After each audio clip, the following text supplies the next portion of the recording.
نحمده ونصلی علی رسولہ الکریم. برادران اسلام، یہ محفل ذکر جو ہے یہ شاعر اللہ میں سے ہے، کیونکہ مسجد نبوی میں ایک حلقہ علم کا ہوا کرتا تھا اور ایک حلقہ ذکر کا ہوا کرتا تھا، اور اللہ تعالی جو ہے خصوصی اہتمام کے ساتھ جہاں لوگ اس کے ذکر کے لیے جمع ہوں، دور دور سے اس کے فرشتے آتے ہیں اور وہاں اس ذکر کو حاصل کرتے ہیں، یہ اس کا فیض و نور ہے. اور جب یہ فرشتے واپس جاتے ہیں محفل ذکر سے تو اللہ تعالیٰ پوچھتا ہے کہ تم کہاں سے آ رہے ہو؟ تو وہ جواب دیتے ہیں اللہ تعالیٰ تیرے کچھ بندے دور دور سے اور قریب سے جمع ہوئے تھے تیری یاد کے لیے، ہم وہاں گئے تھے.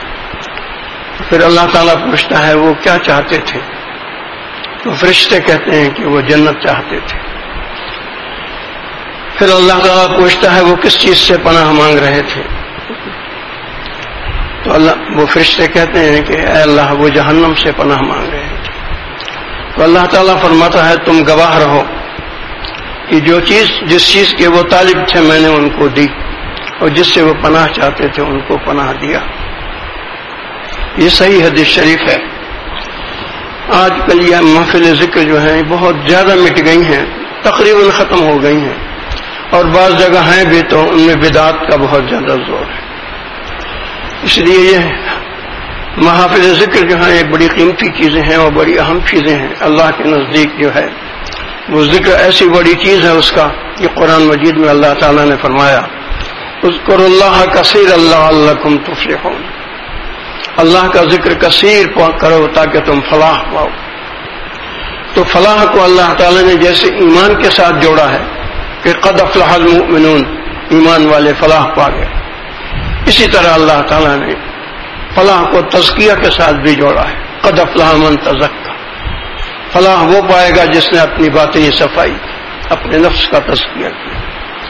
پھر ابھی میں نے کہا اذکروا اللہ کثیرا لعلکم تفلحون، فلاح کو ذکر کثیر کے ساتھ بھی اللہ تعالیٰ نے جوڑا ہے. اب یہاں میں چند باتیں کہنا چاہتا ہوں جو شاید آپ کو سمجھ میں آئے نہ آئے، لیکن وہ ابتدائی باتیں ہیں، چونکہ اس شعبے میں لوگ بہت کم ہیں اور بہت کم وہ جانتے ہیں. اللہ کے نزدیک ایک خاص اصطلاح ہے سیر الی اللہ. اس کے مطلب ہے اللہ کی طرف سفر کرنا، اللہ کی طرف جانا. یہ سیر الی اللہ جو ہے یہ دو مرحلوں میں ہے. قرآن مجید میں آتا ہے الا لہ الخلق والامر. لفظی معنی تو یہ ہے کہ جان لو اس بات کو، آگاہ ہو اس بات سے کہ مخلوق بھی اللہ ہی کی ہے اور امر حکم بھی اسی کا چلتا ہے. لفظی معنی ہے، لیکن قرآن مجید کی آیتیں بڑی گہری ہوتی ہیں. اس آیت سے جو چیز معلوم کی ہے وہ یہ ہے کہ ایک عالم خلق ہے اور ایک عالم امر ہے.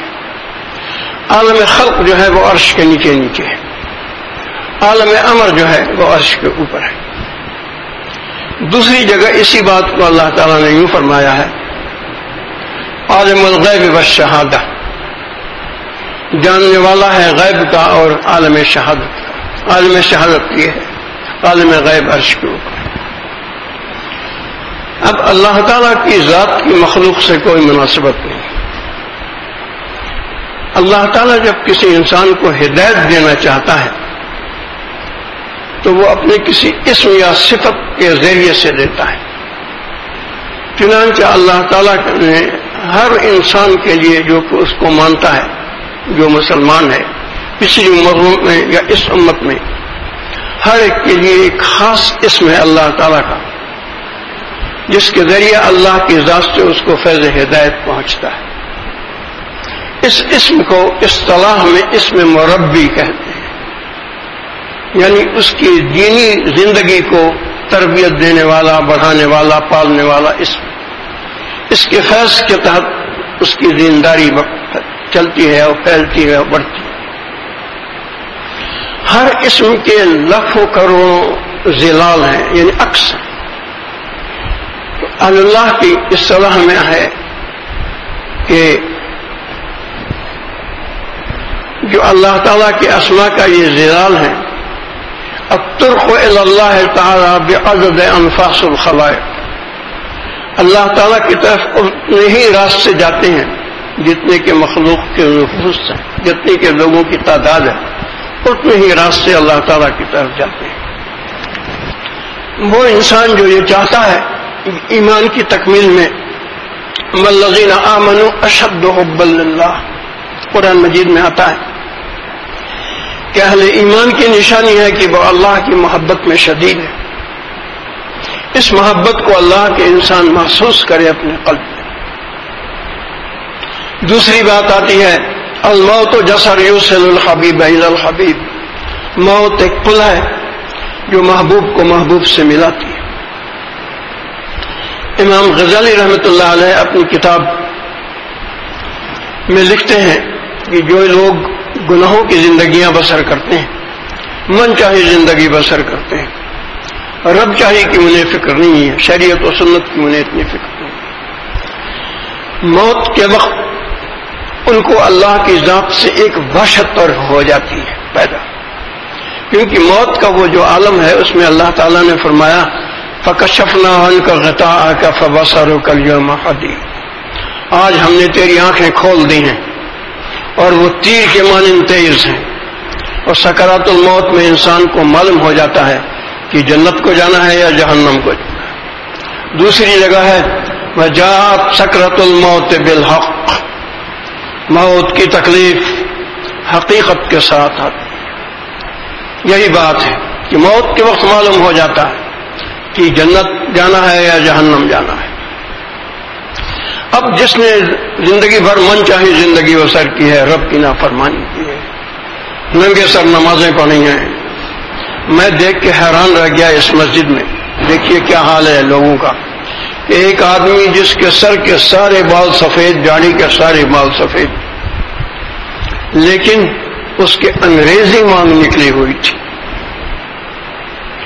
حالانکہ اللہ تعالیٰ کو اتنا ناپسند ہے یہود و نصارہ سے مشابہت کہ اللہ کے رسول قد نرى تقلب وجهك في السماء، ہم دیکھ رہے ہیں محمد آپ کا منہ اٹھا کے آسمان کی طرف دیکھنا، اور کسی حدیث میں یہ چیز نہیں آتی کہ رسول صلی اللہ علیہ وسلم منہ اٹھا کے آسمان کی طرف دیکھ رہے ہوں، کیونکہ اس وقت تک رسول صلی اللہ علیہ وسلم اور صحابہ کرام بیت المقدس کی طرف رخ کر کے نماز پڑھتے تھے۔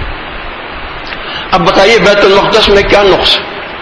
بنی اسرائیل کے 1,24,000 انبیاء نے اس طرف، سلیمان علیہ السلام نے اس کو بنایا ہے۔ تو لیکن رسول صلی اللہ علیہ وسلم عبادت میں بھی یہود و نصارہ سے مشابہت نہیں چاہتے تھے۔ تو جیسے ہی حکم آیا فَلَنُوَلِّيَنَّكَ قِبْلَةً تَرْضَاهَا، تو ہم آپ کو پھیر دیں گے اس قبلہ کی طرف جس کی طرف آپ چاہتے ہیں، اور نہ آپ نماز ہی میں کعبے کی طرف گھوم گئے۔ مسجد ذو قبلتین موجود مدینہ شریف۔ اسی طرح عاشورہ کا روزہ یہود رکھتے تھے ایک، جب رسول صلی اللہ علیہ وسلم نے پوچھا ان سے یہ کیسا روزہ ہے تو انہوں نے تفصیل بتائی، کیونکہ میں بات مختصر کرنا چاہتا ہوں۔ تو رسول صلی اللہ علیہ وسلم نے اس سال تو ایک روزہ رکھا، پھر فرمایا آئندہ سال اگر میں زندہ رہا تو 2 روزے رکھوں تاکہ مشابہت نہ ہو ان سے۔ سر پر انگریزی مانگ نکالنا، سر چیز جو سجدے میں جاتا ہے سب سے زیادہ قرب سجدے میں ہوتا ہے اللہ کا، اسی پر انگریزی مانگ نکلی ہوئی ہے۔ دیکھیے کتنی بڑی بربادی ہے یہ، کتنی بڑی تباہی ہے یہ۔ تو اللہ تعالیٰ کے اسماء کے ہزاروں لاکھوں جلال ہیں۔ اب جب کوئی انسان کسی پیر سے بیعت ہوتا ہے جو کہ واقعتاً فنا اور فنا کیا چیز ہے؟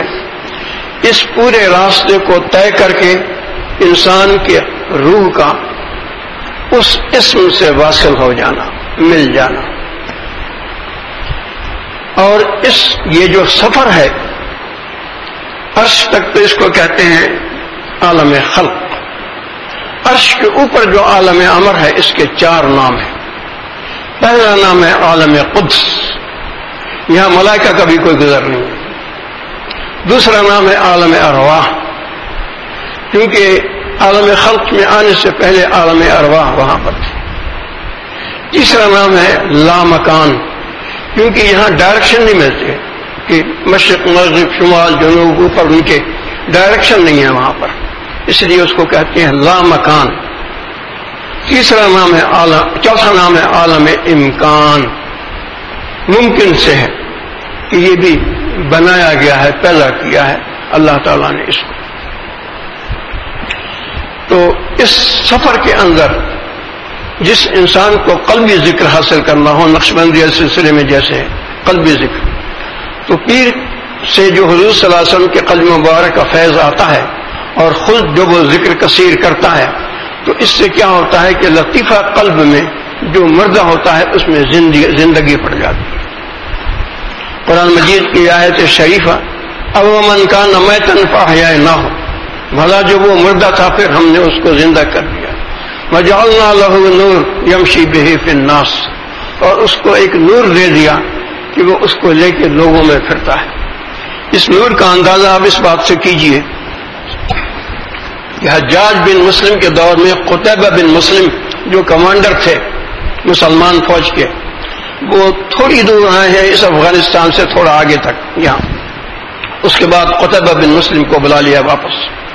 یہ سارا آپ کا قازقستان اور ترکمانستان اور آذربائیجان اور فلانی کیا کیا کیا، یہ سب جو ہے ایک شخص کے ذریعے سے اسلام پھیلایا۔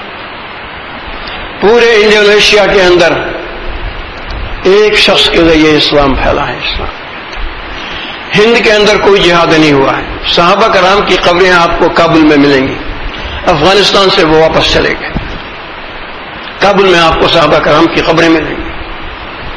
ہند میں سارا اسلام صوفیہ سے پھیلا ہے۔ خواجہ معین الدین چشتی رحمۃ اللہ علیہ نے ایک سفر کیا اجمیر شریف سے لے کے بہار تک، اور ایک روایت کے مطابق 90 لاکھ اور دوسری روایت کے مطابق 90,000 لوگ مسلمان ہوئے۔ اس کے بعد ان کے خلفاء کا سلسلہ، سارے ہند میں جو اسلام پھیلا ہے وہ ان لوگوں کے ذریعے پھیلا ہے جن کو اللہ تعالیٰ نے فرمایا وَجَعَلْنَا لَهُ نُورًا يَمْشِي بِهِ فِي النَّاسِ، ہم اس کے لیے ایک نور پیدا کرتے ہیں جس کو لے کے وہ چلتا ہے۔ تو مقصد کیا ہوتا ہے، سیر الی اللہ کیا ہے، وہ یہ ہے کہ کسی صحیح شخص سے بیعت ہونے کے بعد ایک تقوی پرہیزگاری اور کثیر ذکر کی زندگی بسر کرنا، تاکہ نمازوں میں حضوری حاصل ہو جائے، اعمال صالحہ کرنے کی توفیق ہو آئے، اور جو بات آج آپ نہیں سنیں گے کہ فلاں شخص بڑا کثیر العبادت ہے، یہ بات آپ نہیں سنیں گے۔ کثرت العبادت یہ چیز مٹ چکی ہے تقریباً، لوگ بس آرام کرتے رہتے ہیں، نام کے لیے تھوڑی نماز پڑھ لی، کوئی ذکر کر لیا۔ یہ آپ سنیں گے فلاں شخص جو ہے وہ بہت ہی بڑا مقرر ہے، بہت بڑا عالم ہے، بڑی تقریر اچھی کرتا ہے، لیکن کثیر ذکر ہونا اور کثیر العبادت ہونا یہ تو چیز تقریباً مٹ چکی ہے۔ تو یہ پیدا ہوتی ہے جب انسان کا یہ لطیفہ قلب جا کے اپنے اصل سے واصل ہو جو عالم اللہ مکان کے اندر ہے، اس وقت فنا قلب حاصل ہوتی ہے اور انسان بالکل واضح قلب ذکر سنتا ہے اور قلب اللہ اللہ کہتا ہے، اور یہ ایک مدت ہے 12 گھنٹے کی یا کچھ، اس میں 25,000 بار اللہ اللہ کہتا ہے۔ اور قلب میں چونکہ روح ہوتی، یہ لوتھڑا جو ہے ذکر نہیں کرتا، بلکہ قلب میں جو روح ہے وہ ذکر کرتی ہے، اور روح کو موت نہیں۔ اس دنیا میں 2 چیزیں ہیں جو لافانی، ایک انسان کی روح، دوسری اس کے اعمال۔ روح بھی لے جائی جاتی ہے، اعمال بھی لے جائے جاتے ہیں، خود مر جاتا ہے وہ، اس کا مکان ضائع ہو جاتا ہے، کھیت ضائع ہو جاتے ہیں، زندگی پراپرٹی ضائع ہو جاتی، دنیا بھی زندگی فنا، لیکن اس کے اعمال باقی رہتے ہیں ابد الابد تک، اور اس کی روح باقی رہتی ہے ابد الابد تک۔ جنت کے مزے انہی اعمال کی بنا پر ہیں، جہنم کی اذیت انہی اعمال کی بنا پر ہے۔ تو یہ انسان جو ہے جب واصل ہو جائے وہاں، تو اس کے بعد قلب بالکل واضح صاف، اسی طرح سے یہ 5 لطائف ہیں، اور پھر اس کے بعد سارا وجود ہے۔ جب ذکر قلب میں آتا ہے تو قلب جو ہے وہ انسان کی اصل ہے، سارے وجود میں قلب کا اثر ہے. جیسے نفس جو ہے امارہ، اس کا بھی سارے وجود میں اثر ہے. تو قلب میں جب ذکر حاصل ہو جاتا ہے تو دیگر تمام لطائف میں، اور اس کے بعد رواں رواں ذکر کرتا ہے انسان کا سارے جسم کا، جس کو کہتے ہیں سلطان الاذکار. ایک خاتون تھی جس کے بارے میں مجھے بتایا گیا کہ وہ بیت الخلاء میں جب جاتی تو اس کو بہت شرم آتی تھی، کیونکہ اپنے پوروں سے وہ ذکر کی آواز سنتی تھی. یہ ایسی قیمتی چیز ہے قلبی ذکر، لیکن اس کو حاصل کرنے والے بہت کم ہیں، کیونکہ اس میں بڑی محنت کرنی پڑتی ہے. اور وہ محنت کیا ہے؟ تنہائی میں بیٹھنا اور ذکر کرنا اور تقویٰ کی زندگی بسر کرنا.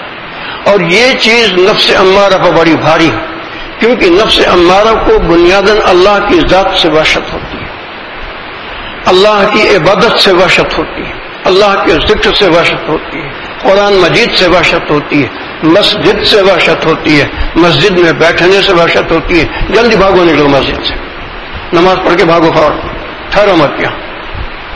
تو یہ نفس امارہ ذکر میں بیٹھنے ہی نہیں دیتا، نوافل پڑھنے نہیں دیتا. بس یہی سارا مجاہدہ ہے کہ تقویٰ و پرہیزگاری کی زندگی بسر کرنا، کسی صحیح شخص سے جو فنا و بقا سے گزرا ہوا بیت ہونا، اور اس کے بعد کثیر ذکر کرنا. مجھے تقریباً 8.5 سال لگے، اور خواب کے اندر میں تمام دیکھا کرتا تھا لطائف کے عروج مسلسل. یہ ایسے نظر آتے تھے جیسے سورج طلوع ہو رہا ہے. اس طرح سے چلتے چلتے چلتے جب یہ وسط پہ پہنچے، اور اس میں 1.5 2 3 4 مہینے لگتے تھے، تو اس کے معنی یہ ہے کہ عالم خلق طے ہو گیا اور لطیفہ عرش پر پہنچ گیا. جب اس کے بعد یہ ڈوبتا ہے جیسے سورج ویسے چلتے، تو اس کے معنی ہے کہ اب عالم امر میں سفر ہے. اور جب جا کے یہ ڈوب جاتے تو اس اسم سے جو مربی ہے وہ واصل ہو گئے. اور مجھے یہ اللہ تعالیٰ کی طرف سے ایک خاص اشارے کے ذریعے بتایا گیا کہ تمہارا مربی اسم القدیر ہے.